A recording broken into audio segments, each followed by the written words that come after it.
Então, eu queria tratar um pouco com vocês, agora à noite, dividir essa palestra em duas partes. Eu queria falar um pouquinho a respeito da ideia, das evidências que nós temos de que o universo e a vida foram criados. Como cristão, é fácil eu falar assim, o universo e a vida foi criado dentro da igreja. Vai numa universidade e tente fazer a mesma coisa. É um pouquinho diferente. A argumentação é diferente. Não é nada assim coisa do outro mundo, mas é quase um universo paralelo. Então a gente precisa trabalhar um pouquinho como gerenciar isso. Eu queria gastar alguns minutos com vocês fazendo isso. Nós vamos dividir em duas etapas e eu vou dar o pano de fundo para a gente saber o que nós vamos fazer. A primeira parte vai ser uma parte um pouquinho mais teórica, ter um conhecimento de algumas áreas que nem sempre nós vemos, mas não é nada que a gente não consiga entender. Então vou procurar fazer bem simples, bem fácil, bem agradável, se assim o senhor puder continuar me ajudando em tudo isso. E a segunda parte vai estar relacionada literalmente com a parte das evidências. Deixa eu começar falando um pouquinho para vocês, eu quero colocar as imagens lá que eu acho que fica melhor um pouquinho.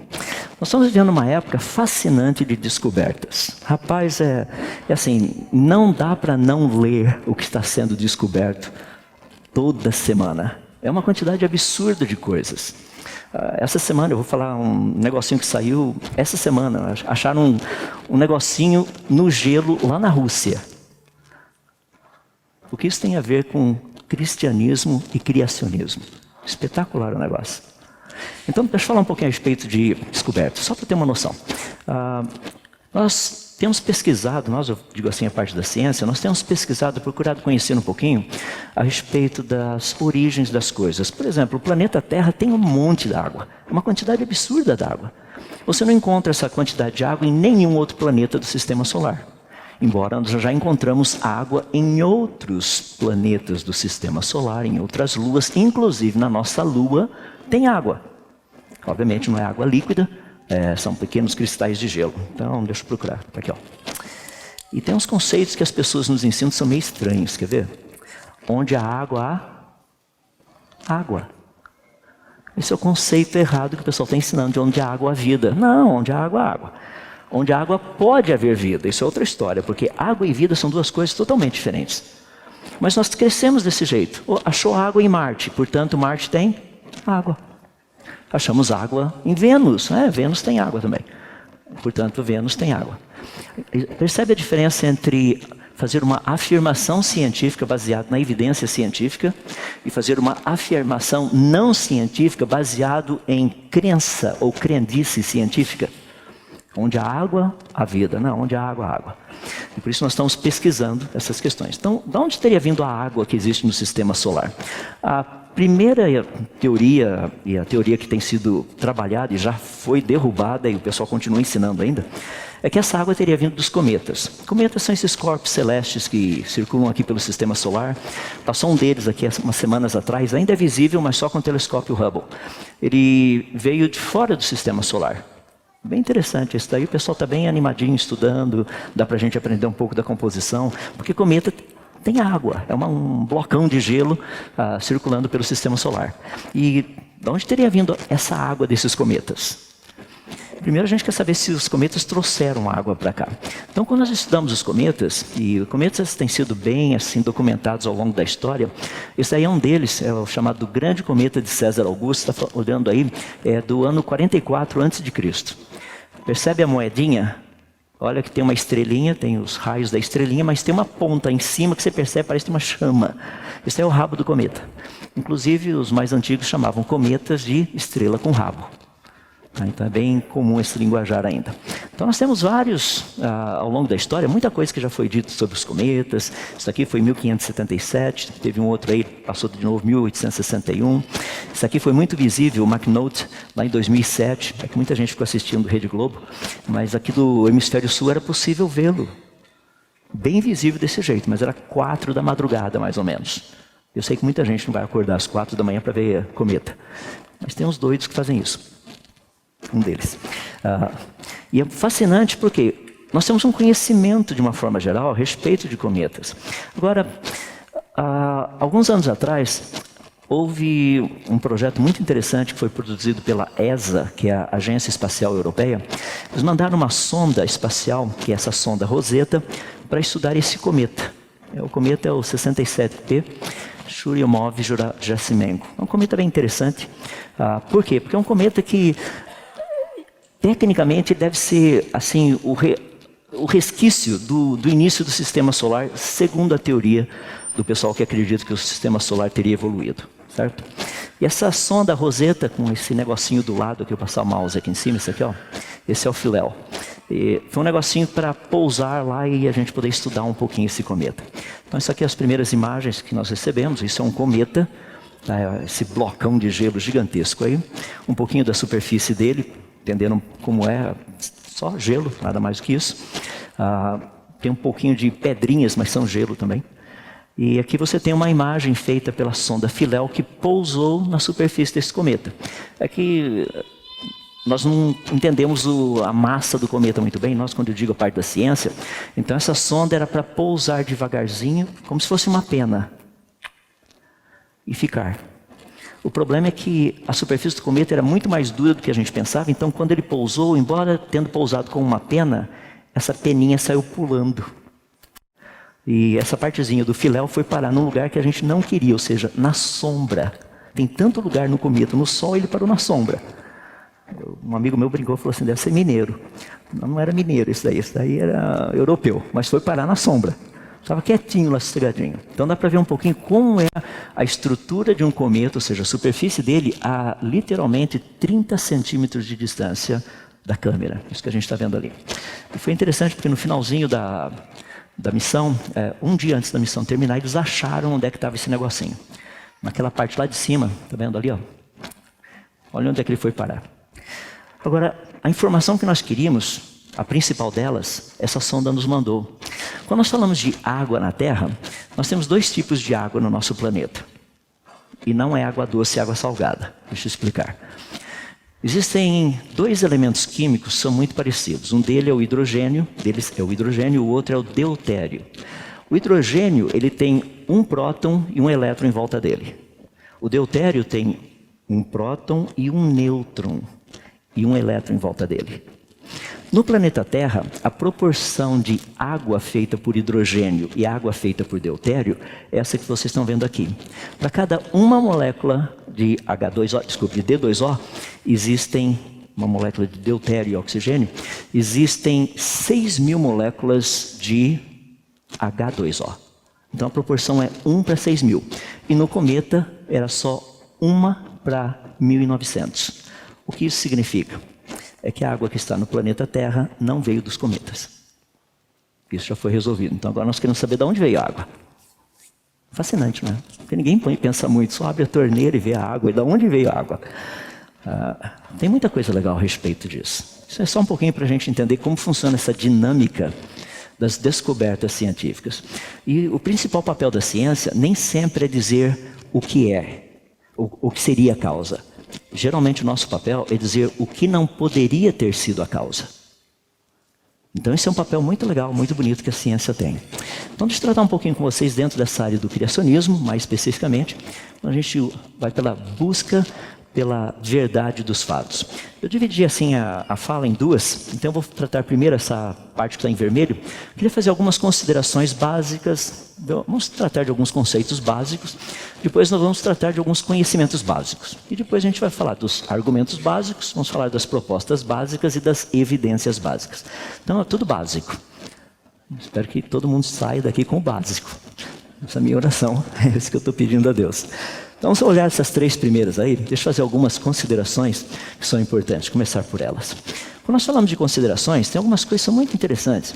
Eu vejo muita gente usando a Wikipedia, ou uma delas, né? E o pessoal deposita uma fé na Wikipedia que não consegue depositar na Bíblia. Ou seja, lê a Wikipedia como se fosse algo totalmente certo, sem erro nenhum. Deixa eu dar um exemplo por quê? Porque tem muita coisa errada lá. Primeiro, tem um universo de ignorância lá dentro também. E a gente precisa entender. Olha algumas definições que nós encontramos lá sobre criacionismo. A história do criacionismo é parte da história da religião, embora o termo propriamente dito é moderno. Então, o criacionismo não é parte da história da religião. Se você for ver, o criacionismo já existia na Grécia Antiga, era parte do estudo da filosofia, não da religião. 500 anos antes de Cristo, já tinha essas discussões filosóficas se o universo e a vida teriam sido criados ou se eles teriam surgido espontaneamente. Então é um pouquinho diferente a dinâmica ali. Uma outra que é muito interessante, essa que está logo embaixo, o criacionismo é a crença religiosa de que a humanidade, a vida, a Terra e o universo são a criação de um agente sobrenatural. Então a gente precisa entender um pouquinho melhor o que é isso. Então deixa-me falar a respeito dessa ideia do criacionismo para nós entendermos um pouquinho a etimologia da coisa. Vamos pegar, por exemplo, a palavra naturalismo. Tem esse ismo no finalzinho. Ele trata, a ideia principal do ismo ali, esse sufixo, é de um sistema de pensamento, um princípio, um movimento ideológico, essa é a ideia principal. E a primeira parte, naturalismo, significa, o natural, desculpe-me, significa causado pela natureza. Então, a ideia de naturalismo, quando a gente ouve esse termo, naturalismo, tecnicamente significa isso. É um ponto de vista filosófico, no qual qualquer coisa que não, a origem não esteja relacionada com a natureza, não pode ser aceito. No mínimo está errado. Então, naturalismo tem essa conotação. Agora, perceba que naturalismo não é terminologia religiosa, é terminologia filosófica. Se você pegar evolucionismo, é a mesma coisa. Evolução, o ismo lá no finalzinho, sistema, princípio e tudo mais. A parte da primeira, evolução, significa um desenvolvimento gradual. Ou seja, a definição é um conjunto de propostas básicas, cujo objetivo é demonstrar que, ao longo do tempo, houve um aumento de complexidade. É por isso que as pessoas usam um linguajar meio estranho, né? De vez em quando falam assim, não, o ser humano está evoluindo. Alguém viu o resultado do teste PISA? Eu tenho acompanhado isso ao longo, desde 2000. Tá? Literalmente o Brasil pisa na bola nesse teste. Ou seja, a gente continua lá embaixo. E tem muita gente que fala assim, não, mas a situação está melhorando. Olha, eu quero dizer para vocês que esse teste PISA, que saiu agora dia 3 de dezembro, ele avalia tudo o que aconteceu de 2003 para cá. Não avalia 2018 ainda, porque 2018 é o resultado. Então dá para ter uma ideia do que o PT fez. Falando nisso, eu sou contra o PT. Porque uma estrela com o número 13 recebe o nome do quê? Vocês sabem, né? PT. Que é o quê? Perda total. Então é bem simples a coisa. Então, hora para conhecer, vai voltar o ano que vem, tá? De qualquer forma. Então, o evolucionismo fala desse aumento de complexidade. Eu disse da questão PISA justamente porque as pessoas usam essa terminologia, o ser humano está evoluindo. Não, nós não estamos evoluindo. Quando eu pego, por exemplo, algumas descobertas arqueológicas, você pega os caldeus, por exemplo, eles sabiam calcular o inverso da raiz quadrada de 2 em base 60. A maior parte de vocês não sabe o que eu acabei de falar. Como é que você fala que isso é evolução? Estamos evoluindo. Eles sabiam. Isso era lição de casa. A gente viu o pessoal fazendo. O tablete onde isso foi encontrado era lição de casa. Já imaginou fazer o inverso da raiz quadrada de 2 usando base 60? A gente tem base 10. E o pessoal não sabe fazer conta. Imagina com base 60. Base 60 é o que a gente usa para a hora. Tá? Então são 24 horas, 60 minutos, 60 segundos, esse negócio todo. São essas divisões. Isso é base 60. Então soma 2 horas, 30 minutos e 40 segundos com 3 horas, 5 minutos e 17 segundos. Você vai entender um pouquinho o que é trabalhar com base 60. Ou seja, essa ideia de evolucionismo. Então a gente está melhorando, está avançando. Obviamente a gente não tem visto isso em nenhuma área da ciência. Não nas formas de vida. De forma nenhuma. E vou falar disso depois. Tem mais uma área que é o darwinismo. E dentro do contexto do darwinismo tem um negócio que é bem interessante, que é a teoria de Darwin. Essa ideia de, literalmente, sobrevivência do melhor adaptado. Eu acho interessante porque a teoria de Darwin extrapolou a parte que era a parte basicamente só da biologia e foi para muitas outras áreas hoje. Então você hoje estuda darwinismo na sociedade, em várias áreas. E é bem interessante porque muitas pessoas não conseguem perceber o que está acontecendo. Quando você tira algo de uma área e muda para outra, cria muita confusão. Por exemplo, Albert Einstein criou a teoria da relatividade.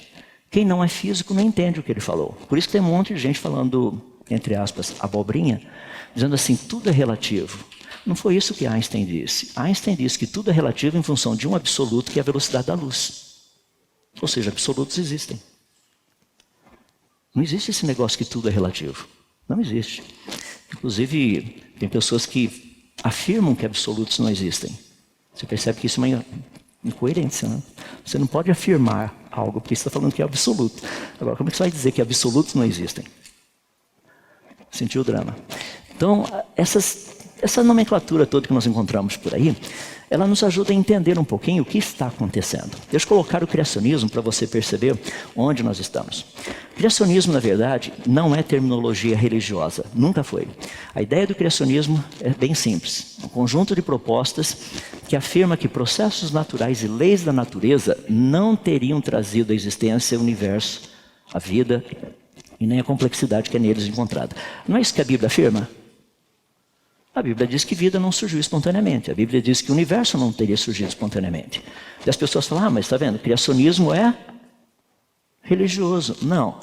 Criacionismo é qualquer proposta que diz que o universo e a vida não teriam surgido espontaneamente.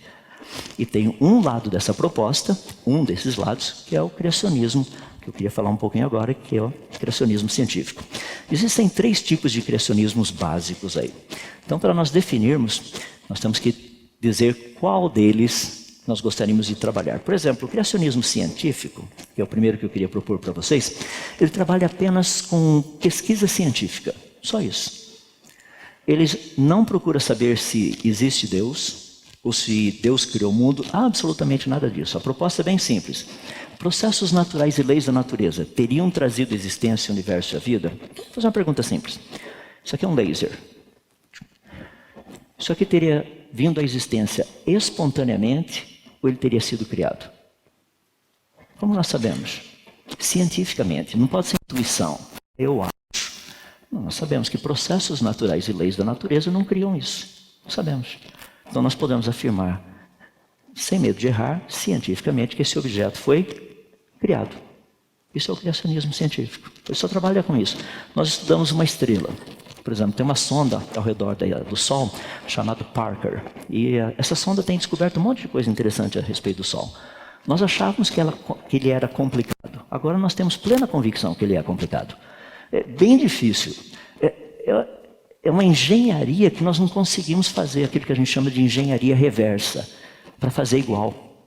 É muito complexo o negócio. Então, como que essa complexidade teria surgido? Foi só juntando um monte de átomos de hidrogênio, ficaram juntinhos ali e viraram uma estrela. Não tem como. Percebe? Então, essa ideia do criacionismo científico, ele trabalha apenas com pesquisa científica. Ele não trabalha com questão nenhuma relacionada com Bíblia, Corão, ou Deus, ou Alá, ou seja quem for. Okay? O criacionismo religioso, por um outro lado, é um tipo de criacionismo que fala muito especificamente a respeito do porquê um determinado Deus, ou deuses, ou força, ou memória planetária, ou seja lá o que for, teria trazido à existência o universo e a vida. Então essa é a ideia principal do criacionismo religioso. Ele é temático. Ele procura dizer por quê. Por quê? Por quê? Já o criacionismo bíblico é diferente, porque ele é descritivo. Ele diz o que Deus fez no dia 1, no dia 2, no dia 3, no dia 4, dia 5, dia 6. Ele escreve. Então, esses 3 tipos de criacionismos são diferentes. E quando nós tratamos essa questão de criacionismo, a pergunta é: qual deles você gostaria de conversar? Qual deles você gostaria de discutir? E muitas pessoas fazem uma confusão. Por exemplo, tem gente na aula de biologia querendo ensinar criacionismo bíblico. Ali é a aula de biologia. Por outro lado, tem gente que está lá na aula de cristianismo, ensinando Bíblia, que não quer falar do criacionismo bíblico. Acha que vai falar bobagem se disser que Deus criou o mundo em 6 dias de 24 horas literais. E isso não é bobagem. A gente vai ver um pouquinho que tem umas evidências bem interessantes a respeito disso. Então, rapidamente, o criacionismo científico, ele baseia-se em lógica, evidências, testes, toda essa parte científica. O criacionismo religioso, por outro lado, ele não está relacionado com a ciência. Tá? E o criacionismo bíblico, ele não baseia-se, ele baseia-se em pressupostos religiosos, mas ele não é contra nenhuma dessas questões de evidências, lógica, leis e testes científicos. Por isso que é fácil a gente ver, de uma forma bem simples, que criacionismo científico, ele não se baseia em nada religioso. Nada. Mas ele possui implicações religiosas. E aí eu vou fazer uma pequena pausa, porque é importante a gente entender um ponto. Muita gente tem dificuldade de entender implicação religiosa. Então, se tem implicação religiosa, não pode ser científico. Fazendo um parêntese aqui dentro do criacionismo científico. Creio que alguns de vocês, pelo menos a grande maioria, já deve ter ouvido falar de física quântica. Deixa eu dar 2 minutinhos de estudo de física quântica de sábado à noite. Vamos ver se você não dorme no seu lugar. Imagina uma escada aqui, tá? Tem vários degraus, tá? Eu vou pegar e colocar uma bola de boliche aqui no primeiro degrau, lá em cima. Se eu der um tapinha nessa bola e ela cair no próximo degrau, ela vai fazer barulho. Vai fazer um tum. Agora, se eu bater com muita força e essa bola, em vez de cair nesse primeiro degrau, ela cair no segundo degrau, o barulho será maior ou menor? Maior. Em vez de fazer tum, ele vai ser tum. E se eu bater com mais força ainda essa bola, ela não bater nem no primeiro, nem no segundo, cair direto no último degrau lá embaixo. Vai ser pum. O barulho será maior. Isso é física quântica, é a física dos saltos. Tá? Física quântica todo mundo estuda, não estuda? Bom, eu tive que estudar, ainda continuo estudando, e faz parte do pacote. Qual a implicação religiosa da física quântica? Hinduísmo, castas. Ou você está nessa casta, ou nessa outra casta. Agora, só porque o hinduísmo, só porque a física quântica possui uma implicação religiosa, ela não é ensinada? Percebe o problema? Não, a gente tem que ensinar. Normal. Então nós ensinamos a física quântica sem nenhum problema. Mesmo que ela tenha implicações religiosas. Por que nós não podemos ensinar o criacionismo, mesmo que ele tenha implicações religiosas? Não tem nenhum problema. Isso é o criacionismo científico. O criacionismo religioso, ele não se baseia em absolutamente nada de ciência. Ou seja, seus pressupostos são religiosos, toda a sua ideia não tem nenhuma implicação científica. É um negócio bem interessante. E já o criacionismo bíblico é um pouquinho diferente, para não dizer totalmente diferente. Porque ele baseia-se em pressupostos religiosos. Uma coisa espetacular.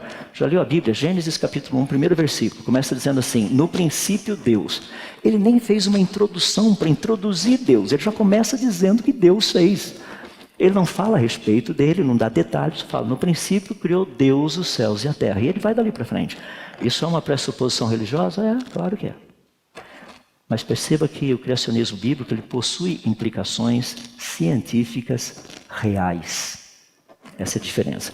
Então, deixa eu colocar todo o pacote junto aí para a gente ver como é que funciona. Porque tem uma confusão de termos, né? Tem gente que fala assim, não, design inteligente é criacionismo e toda essa confusão. Deixa eu colocar dessa forma. Imagina esse círculo azul, ali dentro tem tudo aquilo que nós chamamos de criacionismo científico.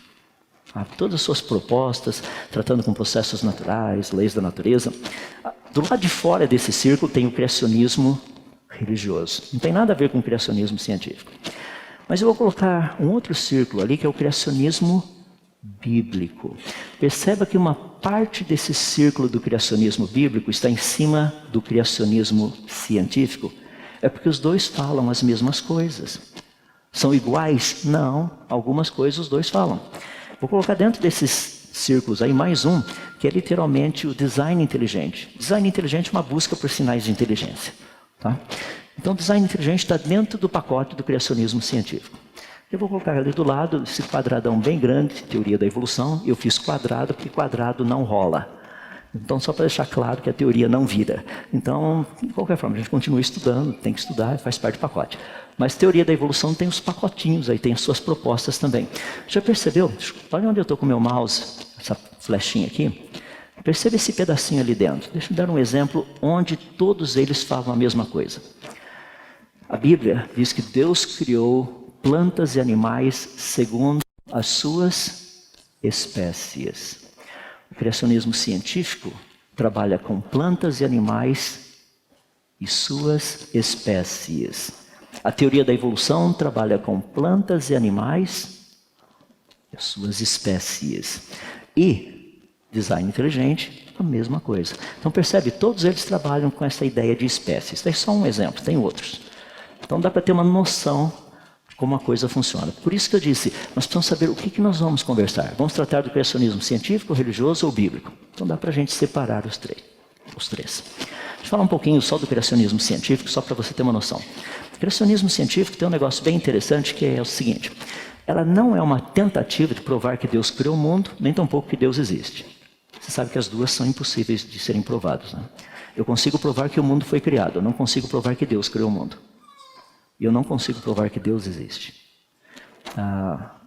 Hebreus capítulo 11, verso 3 diz assim: pela fé entendemos que foi o universo formado pela palavra de Deus. Pela fé eu entendo que foi pela palavra de Deus que o universo foi formado. Eu não preciso de fé para aceitar que o universo foi formado. Mas eu preciso de fé para aceitar que o universo foi formado por meio da palavra de Deus. Então não é possível provar que Deus criou o mundo, mas é possível provar que o mundo foi criado. Isso é. Outro, lá em Hebreus 11, 6, diz assim: de fato, sem fé é impossível agradar a Deus. Porquanto aquele que se aproxima de Deus deve o quê? Crer que Ele existe. Se for possível provar que Deus existe, daí já não é mais pela fé. Então são duas áreas assim, bem interessantes, e o criacionismo científico não procura nenhuma das duas.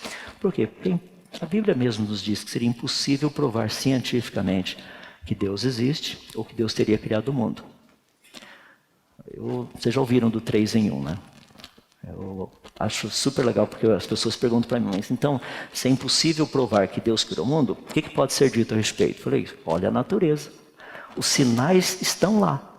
Por exemplo, tempo, passado, presente e futuro, 3 em 1. Espaço, largura, altura, profundidade, 3 em 1. Base da matéria, que são os átomos, prótons, nêutrons e elétrons, 3 em 1. Quais são os estados básicos da matéria? Sólido, líquido e gasoso. O pessoal que estava tocando aqui música, melodia, harmonia, ritmo. A lista vai, tudo 3 em 1. E as pessoas falam: mas então prova que Deus existe. Não, você tem que crer que o Deus da Bíblia é 3 em 1. É fé. Você vai crer.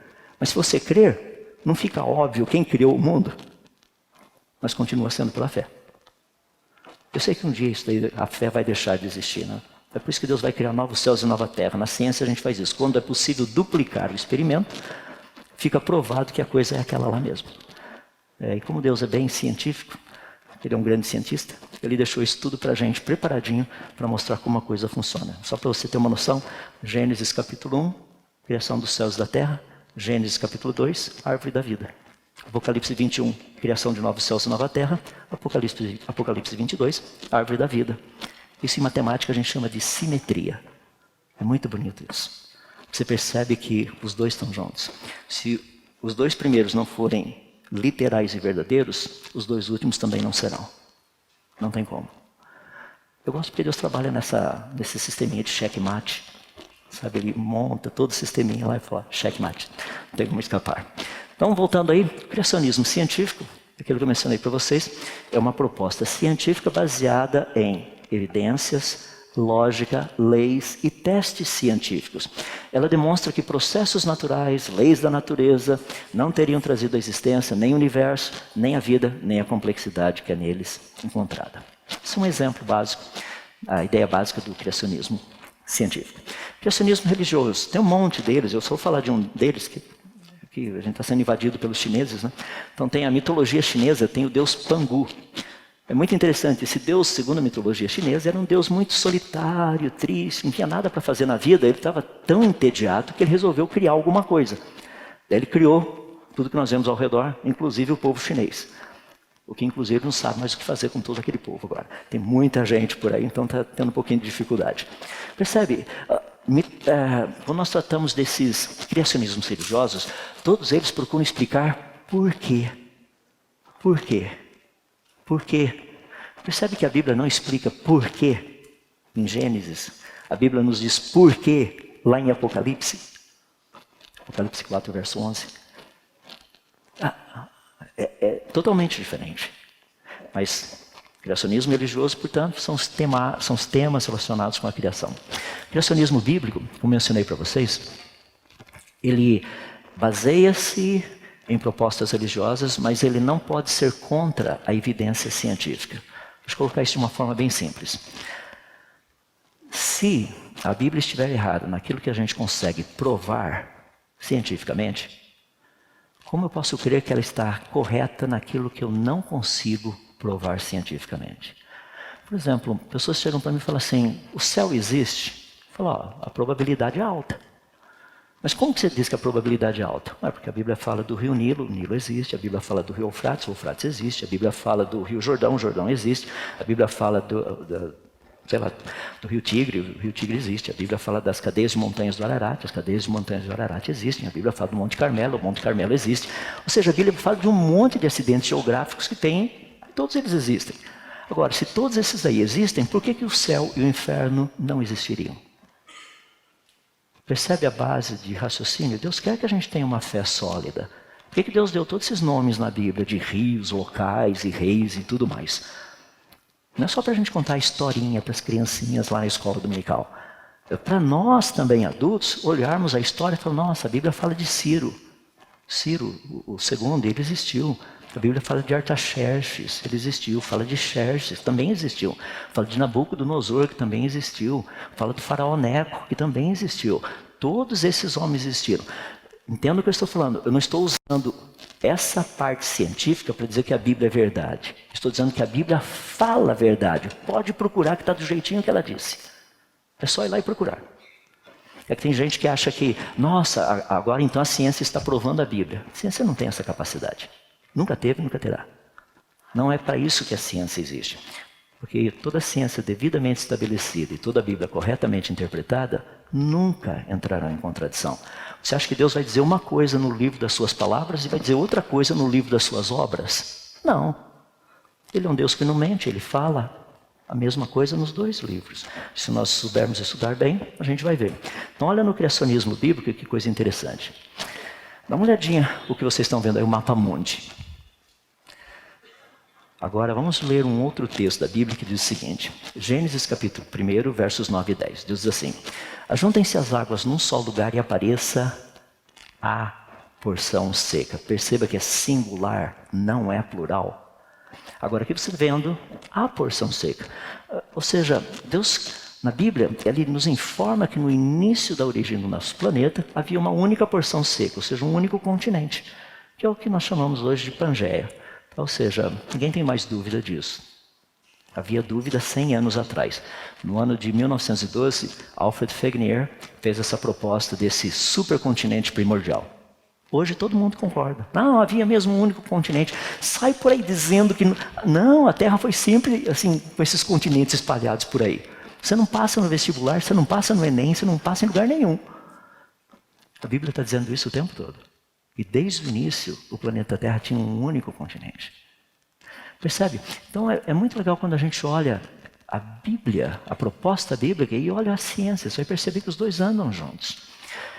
Deixa eu deixar claro uma coisinha aqui, que eu sei que estou vendo algumas sobrancelhas subindo e descendo assim.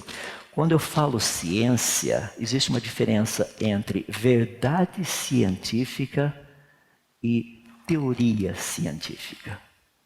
Tá? Evolução é teoria. Se fosse verdade, seria lei. Ela é teoria. Então eu não posso pegar a teoria da evolução, comparar com a Bíblia e falar, ó, a Bíblia é contra a ciência. Não, a Bíblia é contra a teoria da evolução. Ela não é contra a ciência. Porque a ciência devidamente estabelecida vai dizer exatamente a mesma coisa que a Bíblia diz. Sempre. Por quê?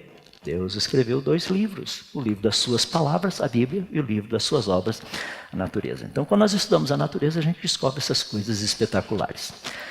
Criacionismo científico, criacionismo religioso, criacionismo bíblico. Só mais um pouquinho, vou dar mais uma dosezinha bem básica aí, de só os básicos, para daí a gente entrar naquela parte que todo mundo gosta, né? Você sabe que para fazer um bolo, primeiro tem que fazer toda uma parte que não é tão legal, né? Depois, na hora que você começa a confetar, daí fica legal.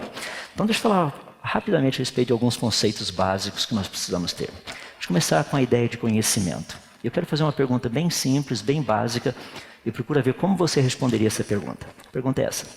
Como você sabe que o que você sabe é verdade? Uma pergunta interessante, não é? Você sabe que todo aluno universitário, ele passa por um processo muito interessante. Nós gastamos em média, nós que eu digo assim, professores universitários, a gente gasta em média de 4 a 5 anos para tentar provar para o aluno que ele não sabe tudo o que ele acha que ele sabe. E depois de 4 ou 5 anos, quando ele chega à conclusão que realmente ele sabe bem pouco, ele recebe um diploma universitário. Mas demora, é de 4 a 5 anos, pelo menos. E sabe o que é interessante? Daí ele resolve fazer um mestrado.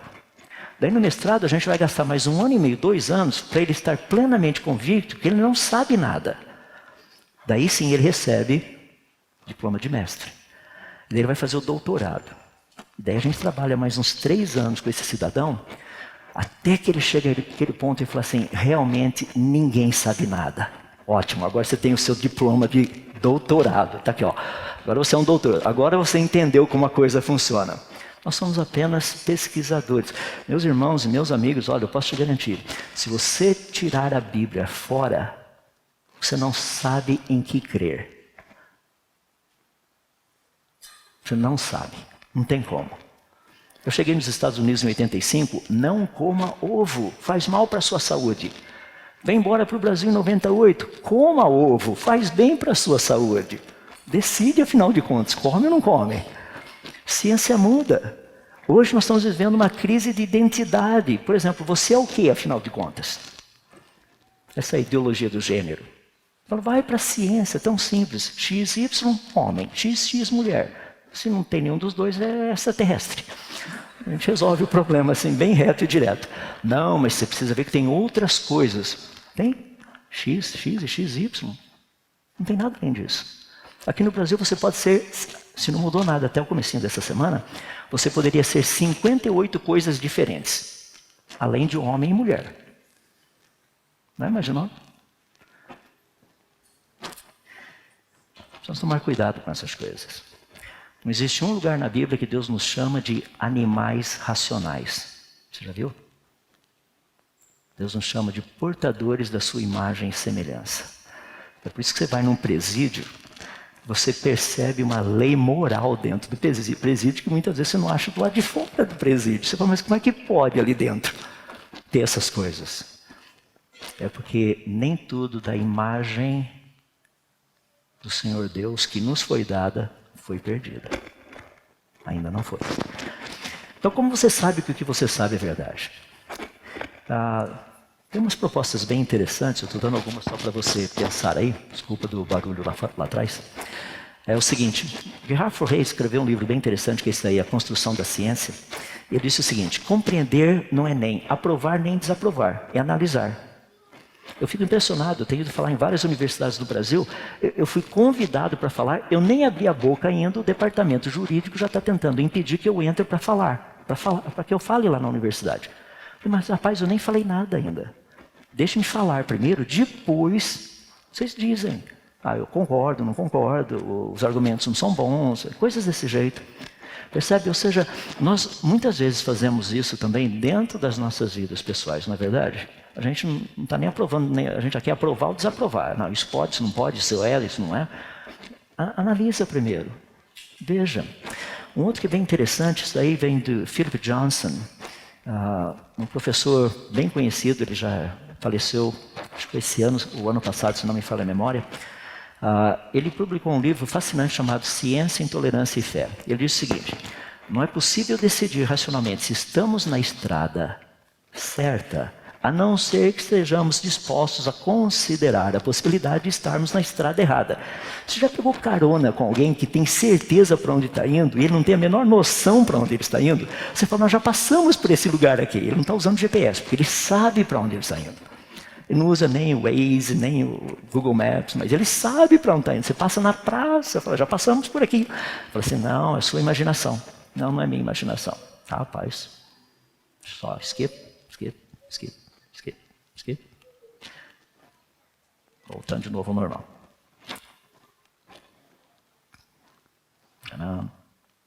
Vamos nós aí. Então o que acontece? Quando a gente pega essa pessoa que não sabe, mas ela não sabe para onde está indo, mas ela tem convicção que ela sabe, é difícil. Como que nós trabalhamos na área da ciência?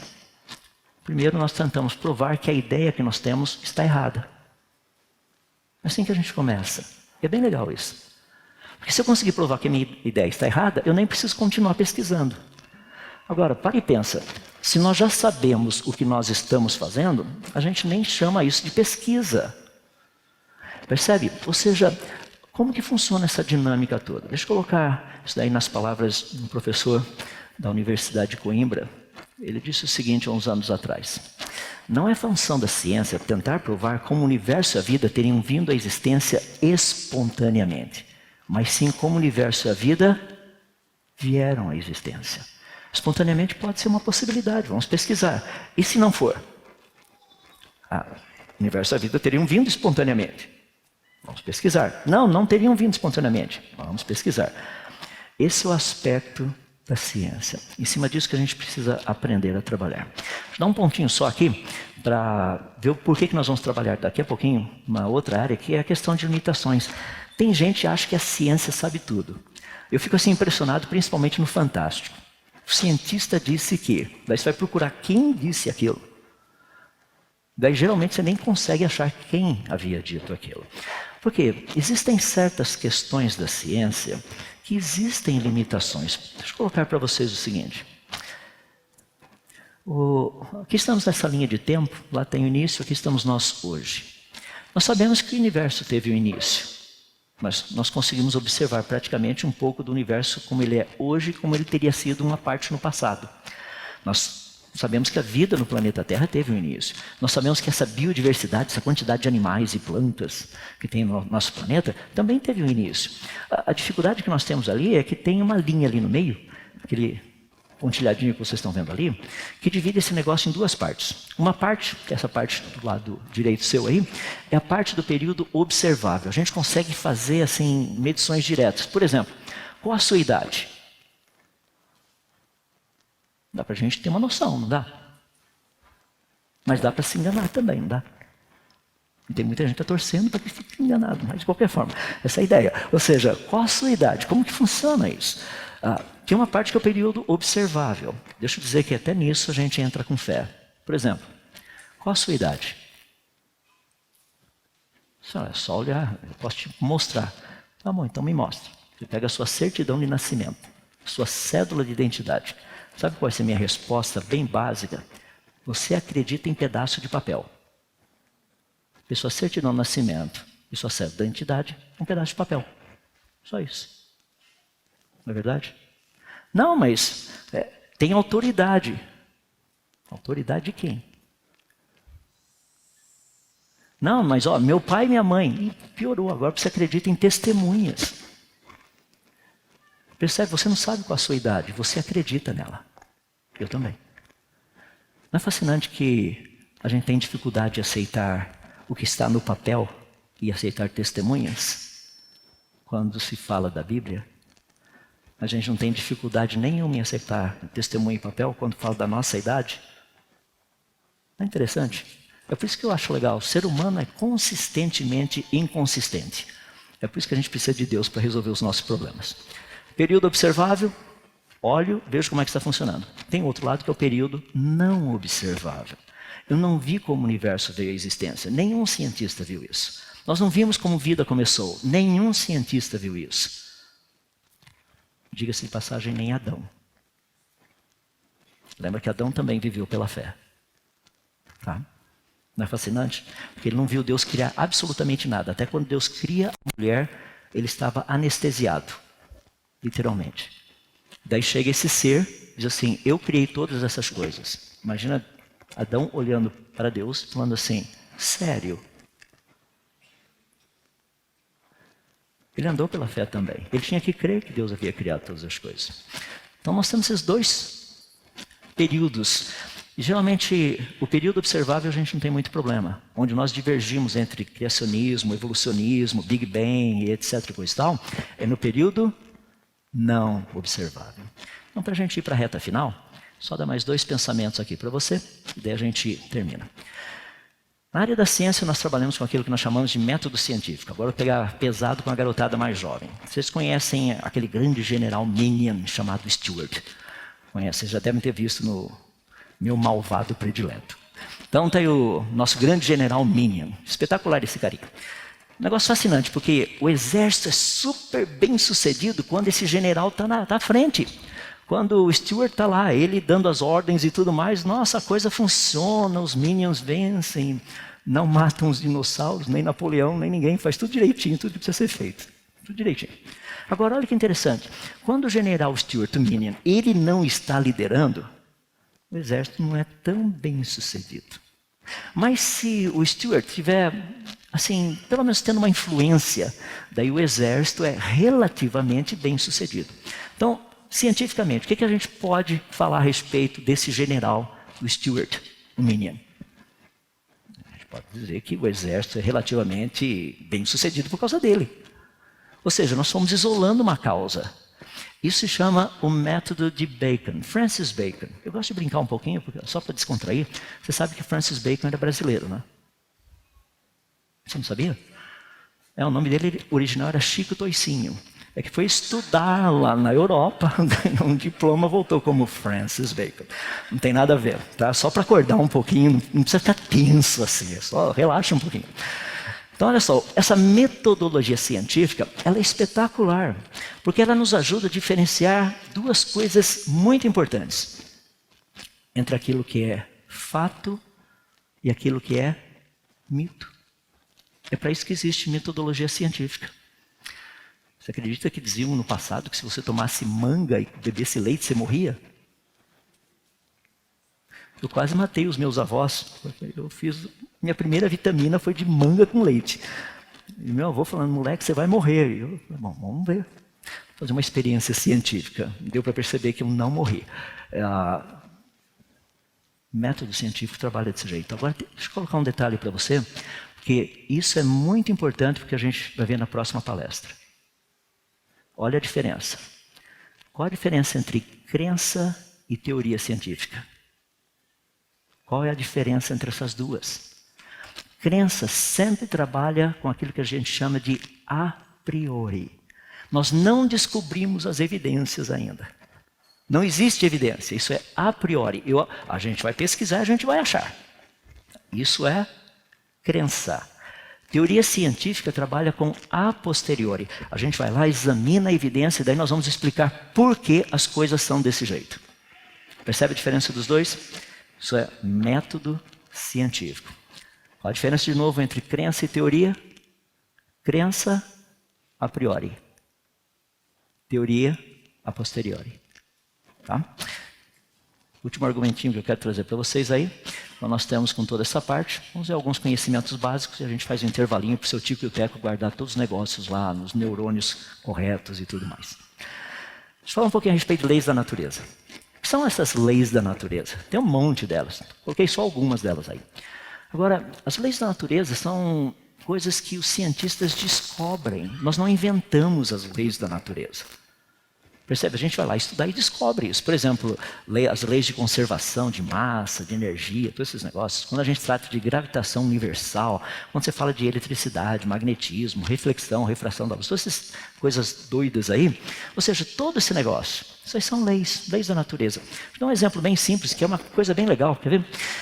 Por exemplo, se você pegar duas coisas parecidas, no caso cargas elétricas, carga elétrica positiva, carga elétrica positiva. Se eu colocar as duas pertinho, uma da outra, o que acontece?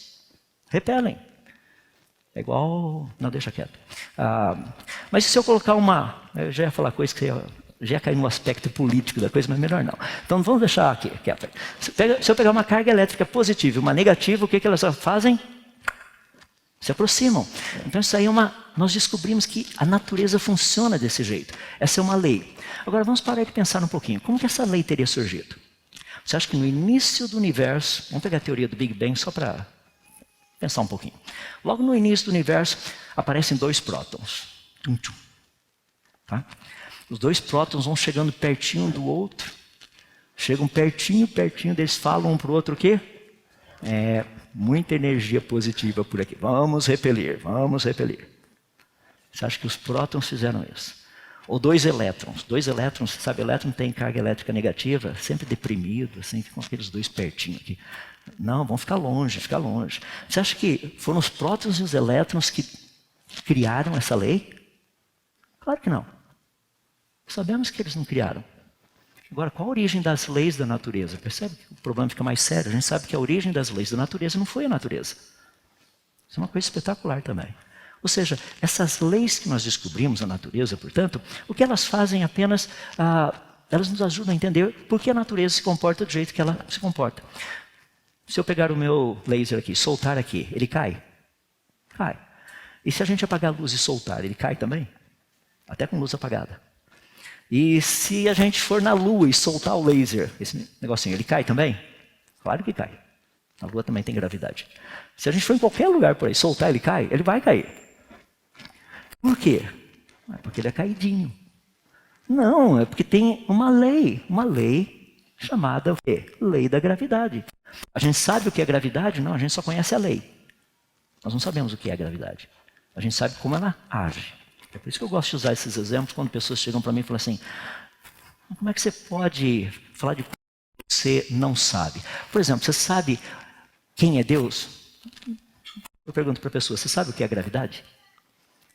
Mas como é que você aceita a gravidade? Mas se você tem dúvida da gravidade, eu tenho um apartamento, 18º andar, sobe, eu jogo você de lá. Vai ter mais ou menos, se eu não errei nos cálculos, quase 6 segundos para mudar de ideia. É o tempo da queda. É bem interessante. Percebe? As leis da natureza não foram criadas pela natureza e os cientistas não criam essas leis, nós só cumprimos essas leis. Então, para terminar, deixa eu falar do outro lado da história, uma das leis da natureza que é muito bonita, lei da biogênese. O que essa lei nos diz? Vida gera vida. Essa é uma lei. Não existe a lei da abiogênese. O barrinho virou vida. Não existe isso. A lei da natureza que nós descobrimos diz o quê? Que vida gera vida. E o último que eu queria deixar só para você pensar um pouquinho são os processos naturais. Tem uma quantidade muito grande deles, só alguns para você pensar um pouquinho. Combustão, tem morte, nascimento, transpiração, todas essas coisas. São todos processos naturais. Tem alguns deles aí, esse é um dos que eu mais trabalho, a parte da corrosão química, tentando parar um pouquinho disso. Tem erosão também, fotossíntese. Então dá para ter uma ideia do que seriam esses argumentos, ou seja, argumentos não, que seriam esses processos naturais. Para a gente fechar esse pacotinho, tá? O que nós vimos até aqui, então? Existem 3 tipos de criacionismos, e a pergunta é qual dos 3 a gente gostaria de conversar? Criacionismo científico, religioso ou bíblico? Uma outra parte também que é muito importante, que é, afinal de contas, quais são os básicos que a gente trabalha com eles? Por exemplo, o que você sabe, como você sabe que o que você sabe é verdade? E quando nós entramos nessa área final, a ciência, ela usa metodologia científica, para diferenciar aquilo que é crença daquilo que é verdade. A gente pode trabalhar, fazer teoria em cima disso. O que eu gostaria de deixar para vocês, o que a gente vai ver agora, são isso daqui. Quais são os argumentos básicos que nós temos, então, dentro da ideia do criacionismo? Quais são as propostas básicas? Quais são as evidências? Deixa eu colocar por que isso é importante, daí a gente faz um intervalinho. Daí você põe o seu Tico e o Teco, vão colocar as coisas. E da onde eu estou aqui, olhando para você, dá para perceber que tem gente querendo colocar animais na arca de Moisés. Então, precisa voltar e repensar um pouquinho. Se você não entendeu o que eu falei, para e pensa, porque você já colocou um monte de bicho dentro da arca de Moisés. O que eu queria colocar para vocês de uma forma bem simples é o seguinte, porque isso é importante. Quando Judas escreve a sua carta, o penúltimo livro antes de Apocalipse, ele diz que ele queria falar várias coisas ali, mas na verdade o propósito final é que eles aprendessem a defender de uma vez por todas essa fé que foi dada a nós. Como defender a minha fé? Aquilo que eu creio. Mas defender de uma forma racional, de uma forma inteligente, de uma forma bíblica, mas também usando o outro livro que Deus escreveu, que é o livro das suas obras, a natureza. Nós podemos fazer os dois. E é em cima disso que eu gostaria de pegar agora a segunda parte. Vamos pegar o livro das obras dele. Vamos estudar um pouquinho. Por exemplo, você já ouviu falar em caixa de câmbio? Você já ouviu falar de caixa de câmbio em organismo unicelular? Bem interessante, não é? Dá uma olhadinha. É porque a caixa de câmbio é aquele lá no negócio, você muda a marcha, muda a marcha, muda a marcha.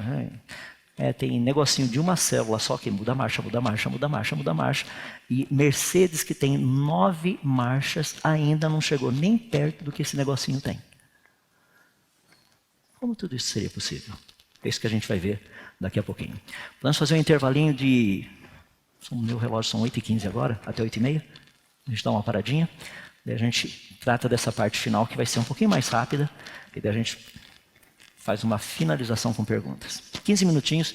Pastor Jailson.